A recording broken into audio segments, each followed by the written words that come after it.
देखिए, ये जो भाजपाइयों के जो सर्वोच्च न्यायालय के खिलाफ या न्यायपालिका के खिलाफ जो बयान आने शुरू हुए, वो दो घटना के बाद आने शुरू हुए।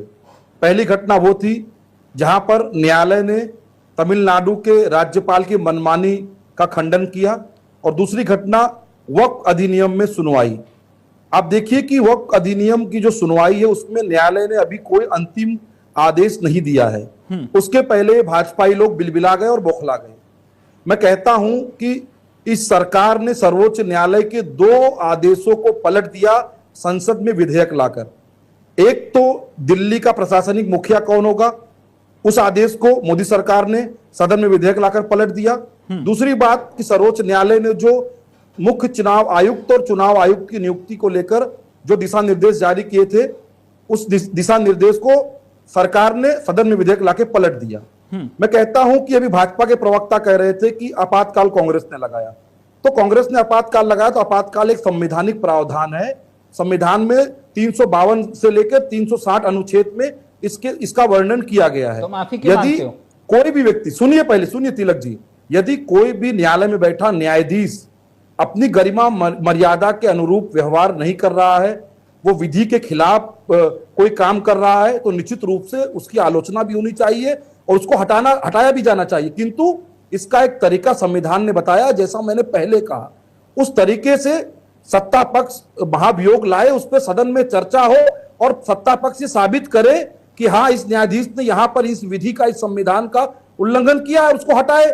किंतु सड़क पर ऐसी छड़क छाप बयानबाजी करके न्यायालय के खिलाफ अविश्वास पैदा करना, उसका अपमान करना, न्यायाधीश का नाम लेकर उनके खिलाफ गृह युद्ध और धार्मिक युद्ध फैलाने जैसे आरोप लगाना, किसी भी तरीके से इसको स्वीकार नहीं किया जा सकता। आपने एक उदाहरण दिया, एक उदाहरण मैं दूं जी।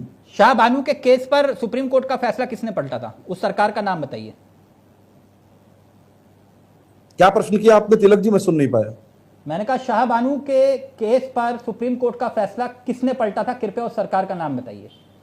निश्चित रूप से संसद को यह अधिकार है। मैं तो पहले कह रहा हूं ना, मोदी सरकार ने दो निर्णय जो है पलट दिए। यदि इनको इतनी असहमति है तो वक्फ अधिनियम पे आदेश आ जाने दें। यदि इनको न्यायालय के आदेश से असहमति होगी तो ये संसद के माध्यम से विधेयक लाकर उसको पलट देंगे। किंतु न्यायालय के खिलाफ छींटाकशी करना और अनर्गल बयानबाजी करना ये सही नहीं है। मतलब शाहबानू के मामले में राजीव गांधी का सुप्रीम कोर्ट का आदेश को पलटना जायज था, और अगर मोदी सरकार करे तो वो गलत है।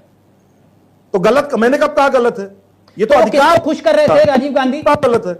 वो किसको खुश कर रहे थे जब ये फैसले को पलटा था उन्होंने? देखिए, वो किसी को खुश नहीं कर रहे थे। अच्छा, तो इस देश में तो पहले सुन लीजिए ना। अरे तिलक भाई आप सुनिए। अरे भाई, अरे सुन लीजिए ना भाई, सुन तो लीजिए पहले आप। ये वक्फ अधिनियम किसको खुश करने के लिए लाया आपने? वक्फ अधिनियम किसको खुश करने के लिए लाया आपने? बताओ ना, आप किसको खुश करने के लिए लाया आपने? तो ऐसी बात, पहली बात तो इस देश का संविधान जो प्रावधानों के तहत सरकारों को और नागरिकों को अधिकार और शक्तियां देता है, उसके अनुरूप सदन को, सरकार को, सत्ता को और नागरिकों को व्यवहार करना होता है। यदि राजीव गांधी के समय पे किसी भी आदेश को पलटा गया तो वो संसद की शक्ति थी, वो कोई गैर कानूनी काम नहीं था, कोई असंवैधानिक काम नहीं था। मोदी सरकार ने भी दो विधेयक लाकर सर्वोच्च न्यायालय के आदेश को पलटा हुआ है। तो यदि इनको न्यायालय से किसी भी आदेश में असहमति है तो उसको संवैधानिक तरीके से पलटें, किंतु ऐसे बयानबाजी ना करें।